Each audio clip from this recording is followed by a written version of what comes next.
Hello. My name is Alex, and I'm 26 years old. I've never been the kind of person who notices much people pass lights, change days, blur together. But lately, something's shifted. Maybe it started the night I realized the porch light was still broken, casting that familiar dimness across the front steps. The porch light was still broken, casting that familiar dimness across the front steps. I stood there with a grocery bag pressed to my hip, the cold biting softly at the edges of my sweater sleeves. The porch had always looked like this half-lit quiet, holding its breath. For months, maybe longer, I'd meant to fix that bulb. But the shadows it cast had become something of a companion. Reliable. Predictable. Inside, the heater hummed faintly, and the old floor creaked its familiar welcome as I pushed the door open. The house smelled of tea and dust like every late afternoon in early winter. I set the bag down, peeled off my scarf, and stared at the switch near the doorway. The porch light. I flicked it once out of habit. Nothing. Just as expected. Somewhere in the kitchen, the radio crackled to life, playing the same evening jazz station I'd been tuning into since October. I let it play, not listening to the music as much as needing its shape to fill the space. The windows reflected nothing back. Outside, the fog was settling low, drawing the street lamps into halos of orange. It had been a quiet week. Quieter than usual, even. I hadn't seen anyone since Sunday, and the silence was beginning to feel less like peace and more like weight. I found myself listening for things that weren't there. Footsteps, a car engine, the short click of a message on my phone. But nothing came. I made tea slowly, the way I always did. Rinsed the cup with warm water. Poured just enough to steep weight exactly 4 minutes. It wasn't about taste. It was about control. When the water was ready, I paused before choosing the tea. Chamomile. Not because I needed calm, but because it tasted like memory. The cup was warm in my hands as I stepped back to the front window. Across the street, lights were coming on in staggered patterns. Lives unfolding behind curtains I never dared look into too long. And there again, the front steps, that same dull light, a bulb that never glowed. A gust of wind shook the trees, and with it came the faint sound of a car door closing. My breath caught, unreasonably so. I leaned slightly forward, careful not to let the curtain move. A figure, tall, steady, walked up the sidewalk next door. Just a neighbor, maybe. Just someone passing through. Still, I didn't turn away. Instead, I watched until he disappeared into a shadowed entryway. The porch light over there flickered once, then came alive. Bright hole. I looked back at mine, dim, unchanged. The contrast was almost embarrassing. Back in the kitchen, the tea had cooled just enough to drink. I sat at the small table by the window, my fingers tracing the rim of the cup. It was quiet again, but it didn't feel the same, and the porch light was still broken. She texted me asking if I had a ladder. That was all. No hello, no how are you, just that. It came on a Thursday afternoon, right between the last email I sent for work and the moment I reached for the kettle out of a habit. I hadn't seen her in over a week. Not since the evening I caught myself watching her porch instead of minding my own. The light was still broken that night. Still dim. Still her. Her message lit up my phone like it didn't belong there. No emoji, no small talk, just that one simple question. I stared at it longer than I should have. Then typed back, "Yeah, want me to bring it by?" She replied 3 minutes later, "If you're not busy." I wasn't. I said I'd be there in 15. The sky was pale gray when I stepped onto her porch. It looked different in daylight, more worn, more fragile. Like time sat heavily on the railings. She opened the door just as I raised my hand to knock her face, unreadable hair pulled back loosely, like she hadn't planned for a visit, just maintenance. "The light's been out for months," she said, voice even. Figured I should stop putting it off. I nodded and set the ladder down against the siding. She didn't step aside, not fully, but she didn't close the door either. "You still like chamomile?" I asked. I hadn't meant to. It just came out. She looked at me then, almost smiling. Only when I want to remember something, and I'm not sure what. Inside her house smelled faintly of orange peel and something deeper, something like old wood and quiet mornings. I recognized it from years ago when I used to stop by with her son after school. That house had always felt a little too neat, too careful, like it had been tidied, not for guests, but for the sake of not falling apart. The ladder wobbled slightly as I climbed. She stood at the bottom, holding it steady with one hand and a mug in the other. I could feel her presence behind me, not close but not far. I replaced the bulb in silence. It clicked in easily, too easily, like it had just been waiting for someone to try. When I stepped down, she was watching the bulb, not me. "It'll come on around 6, she said. "It's on a timer." "Smart," I replied, brushing my hands together. "I can wait and check if it works." "You don't have to," she said, but didn't open the door further to let me out either. I made tea. There's enough for 2. In her kitchen, the kettle was still warm. She poured carefully, placing my cup in front of the same seat I always used to take. The tea smelled like memory again. We didn't talk much, just sat. The radio was on, but the volume was low jazz as always. Her fingers tapped the mug once, then stilled. I never asked.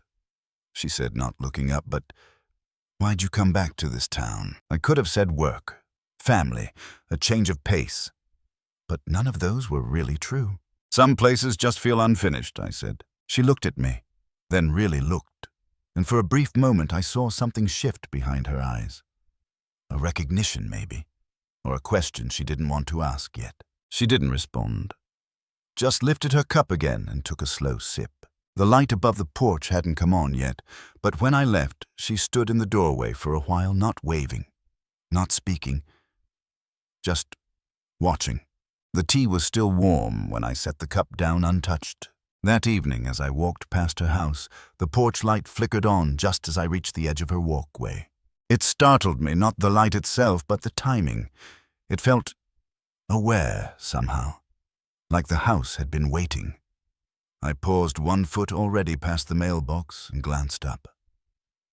There she was, standing behind the window just far enough back that I couldn't be sure if she saw me too, or if it was just coincidence again. But that porch light, it had been dark for months. And now it glowed with a quiet kind of clarity, warm, not too bright. Just enough to say someone is here. Someone is still here. I kept walking. The next day I found myself outside around the same time, a walk with no purpose. Or maybe the purpose was hidden behind habit. My shoes followed the sidewalk as if they'd done this all along, tracing the same loop through the neighborhood that I used to know by heart. It felt both smaller and older than I remembered. As I turned the corner back toward my place, I saw her. She was crouched near her garden bed, tugging gently at something tangled in the soil. A stubborn root, maybe, or just something she needed to feel with her hands. She didn't look up. I didn't speak, just slowed enough that the gravel under my shoes might catch her attention. It didn't. That night, the light came on again right on cue. The third evening, I stopped walking altogether. I stood across the street from her house, letting my hands sink into my jacket pockets. The sky had just started to fade, and the last of the sun made everything look a little softer, less sharp. The porch light flickered once, then settled into its glow. She opened the door barefoot this time and stepped onto the porch like it wasn't strange, like this was all normal. "I wasn't sure if I'd see you tonight," she said, not quite smiling. "I don't usually plan these walks," I replied, voice low. "They just happen." She nodded her eyes, not leaving mine. There was a long silence, but not uncomfortable. Just enough to feel like something was unfolding between us, slowly, like pages of a book you weren't sure you were ready to read. "Do you want to come up?" she asked, then hesitated. "Just for tea." I stepped forward, each step more deliberate than the last. The porch creaked beneath my weight, and the smell of something familiar, cinnamon or clove, greeted me at the door. Inside, the air was warm. The lights dim. She had already set 2 cups on the table, steam curling gently above them. The same chair as before, the same jazz station humming faintly in the corner. We didn't talk much. Instead, there were quiet sips, small glances, and the soft clink of porcelain. She asked if I remembered the old bookshop near the train tracks. I did. It had burned down years ago, but we both spoke about it like it still existed. like the past could be visited if we talked about it softly enough. Her voice grew quieter the longer we sat. Mine too. Not out of fear or discomfort, but because silence had begun to feel like a language we both understood. When I left, she didn't follow me to the door, just stood in the hallway, one hand resting lightly on the edge of the wall. The porch light stayed on until I was halfway down the street. Then without a sound, it clicked off. The porch light didn't come on that night. I noticed it before they reached the corner. The house was quiet still and wrapped in a darkness that felt unfamiliar after these past few evenings. I stopped, hands tightening in my coat pockets, unsure whether to keep walking or turn back. Maybe she forgot. Maybe the timer failed. Maybe none of it meant anything. But it did, didn't it? I waited a moment longer, standing beneath the amber glow of a street lamp across from her driveway, eyes fixed on the spot where the soft porch light should have been. Nothing. I walked home slower than usual. The next morning, I stared at my phone longer than I should have. No messages, no accidental forgot to turn it on, or tea tonight. Just silence, the kind that feels heavier than words. I typed out a few things, half-formed check-ins, a joke about the porch rebelling, but deleted them all. By early afternoon, the rain had started. Light, steady and persistent, the kind that made everything blur a little. I told myself it wasn't about her, not really, but I still ended up walking in that direction again. Her curtains were drawn, no shadows moved behind them. The porch was slick with rain, the bulb still intact, hung lifeless above the steps. I almost left then. Almost turned back and let it be.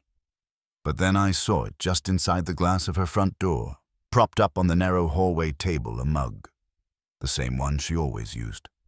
The one with the faint chip on the rim. It was empty. I didn't knock. I couldn't explain why. The next day passed without any sign of her.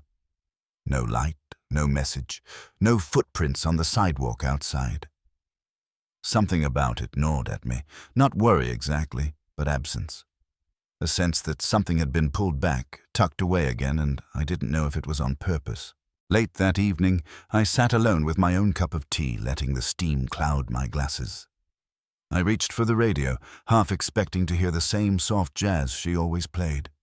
Instead, static. I turned it off. The silence felt more honest. I kept thinking about that chipped mug, the porch that stayed dark. The glance she gave me the last time I left, too steady too long, like she knew she wouldn't open the door again.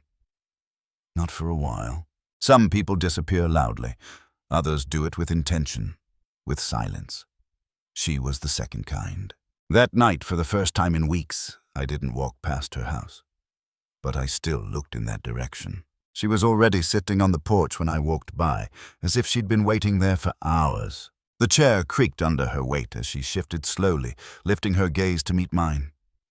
No smile, no invitation. Just presence, the kind that filled the air before words dared break it. I hesitated at the edge of her walkway, unsure if I was intruding or expected. Her porch light was on again, faint warm like it had never gone out. It felt more fragile than before, as though it could disappear at the slightest breeze. "Hi," I said, my voice barely more than a breath. She nodded, her eyes tired but not cold. One hand curled around a ceramic mug, steam rising from it in thin trails. I didn't ask what had happened. I didn't mention the days of silence or the light that never came on. I just stepped onto the first stair. "I almost knocked," I said quietly. "I know," she replied. I almost answered. The silence that followed wasn't uncomfortable, just dense. Like both of us were waiting for something to unfold without forcing it. I sat beside her, the wood of the chair cool through my coat. We listened. To the wind brushing through the trees, to the faint hum of a car in the distance, to the soft clink of her spoon against the mug. After a while, she spoke, not looking at me. "I used to think I preferred being alone," she said. "But it wasn't really preference. It was safety. A place to put the hurt where no one could see it." I didn't answer. Not yet. Her voice was steady, but I could feel the shape of the words, how carefully she had chosen them.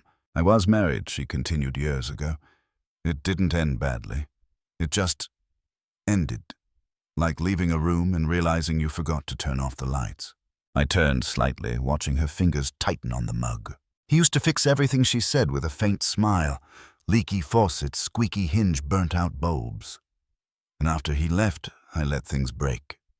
I wanted them broken. I think I needed proof that I could live with the damage. The porch light buzzed softly above us, casting pale halos on the floorboards. It felt alive now. Not repaired, but relit, chosen. "You didn't fix it," I said. She looked at me, puzzled. "The light. You didn't fix it. You replaced it." She blinked slowly. I guess I did. A small, quiet smile found its way to her lips. The first in days. "I didn't know if you'd walk by again," she said. "I didn't know if I'd stop," I replied. And that was it. No confessions, no declarations, just two people sitting in the gentle hush of the porch, wrapped in memory and the comfort of something not yet named. The wind picked up again, and this time she didn't flinch. She looked at me for a long moment, then set the mug down beside her. "Do you want to stay a little while?" I nodded. And for the first time I noticed her front door was slightly open. And the door stayed open just wide enough for light to spill across the floor. I didn't step inside right away.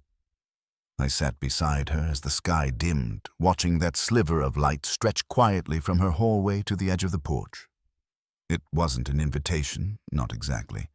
Just a gesture, subtle, unsure, but full of meaning. A letting in. We didn't speak for a while. She had folded her hands into her lap thumb, tracing circles across her palm. The breeze carried the scent of something warm, cardamom maybe, or just the echo of old tea leaves in the air.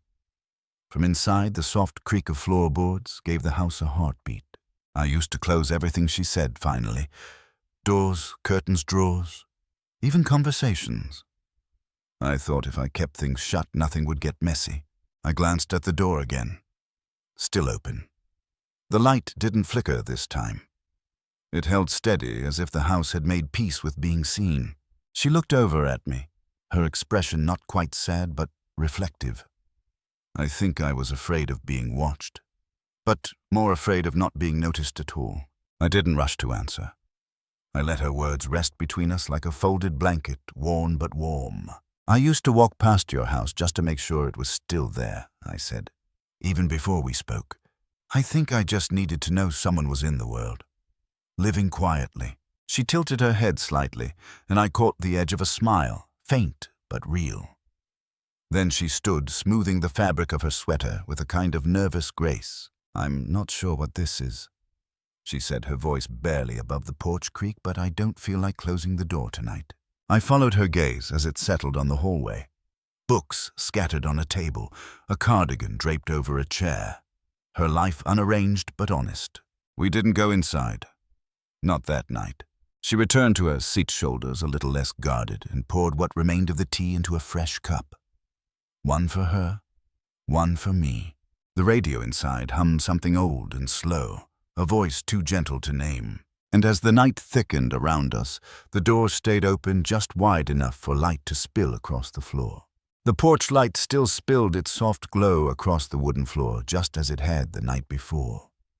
Neither of them stepped fully inside, but neither turned away.